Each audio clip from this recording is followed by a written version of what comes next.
얼룩의 성질들을 정리를 해보면요. 자, 얼룩을 빼는 방법을 구체적으로 살펴볼 텐데요. 자, 얼룩을 빼는 보통의 일반적인 방법을 살펴볼 텐데요.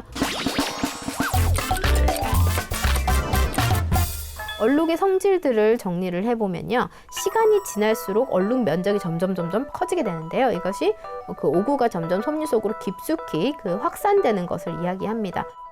그러면서 특정 경우에는 섬유가 손상이 되기도 합니다.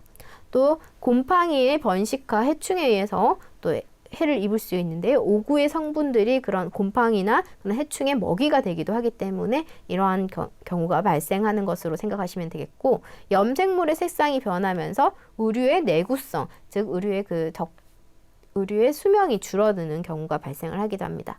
또 시간이 경과하면 얼룩과 섬유 사이의 결합력이 증가하게 되는데요. 점점 더 심하게 섬유 내부로 깊숙이 그 오구가 침투하면서 이렇게 결합력이 증가하게 되는 것이 되겠습니다. 그래서 이러한 얼룩의 성질들을 모두 종합을 해보면 결국 얼룩의 그 성분이 변화하면서 대부분 제거하기가 어렵게 되는 것이 대부분이므로 얼룩은 바로 생긴 즉시 제거하는 것이 가장 중요하겠습니다.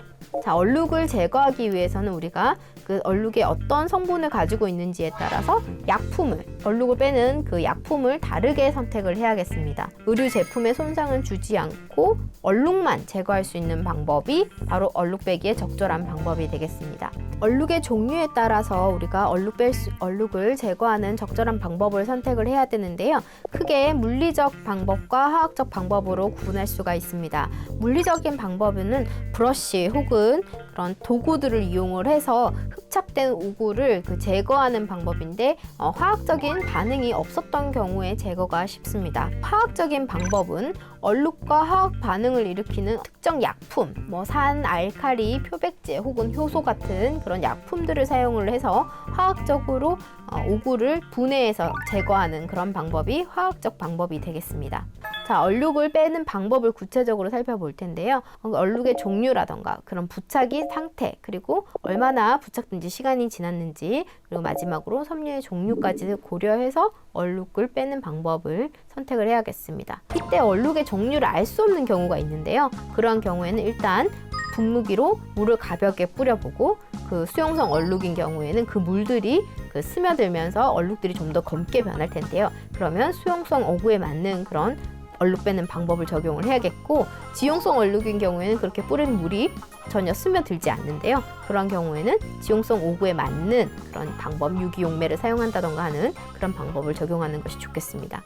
약품을 사용하면서 얼룩을 제거하게 되면 그 사용한 약품으로 인해서 오히려 그 부분에 둥근 그런 얼룩 자국들이 남을 수가 있습니다. 그렇기 때문에 충분히 말리고 그리고 헹구는 그런 후처리 과정들이 중요하겠습니다. 자, 얼룩을 빼는 보통의 일반적인 방법을 살펴볼 텐데요. 아래에 깔개판을 두고 그리고 깔개천을 올리게 됩니다. 이 깔개천은 오염된 그런 오구들을 흡착하는 역할을 하기 때문에 흡습성이 좋은 그런 조직들이 좋겠고, 그 위에 얼룩진 부분을 중심으로 이렇게 세탁물을 올리게 됩니다. 그리고 색을 묻히거나 혹은 특정 유기 용매를 묻힌 그런 면봉들을 힘을 주면서 위아래로 두드려 두게 되면은 그 오구 성분들이 아래 깔개천이나 혹은 면봉 쪽으로 이동을 하게 됩니다. 이러한 방법으로 얼룩을 빼는 것이 좋겠습니다.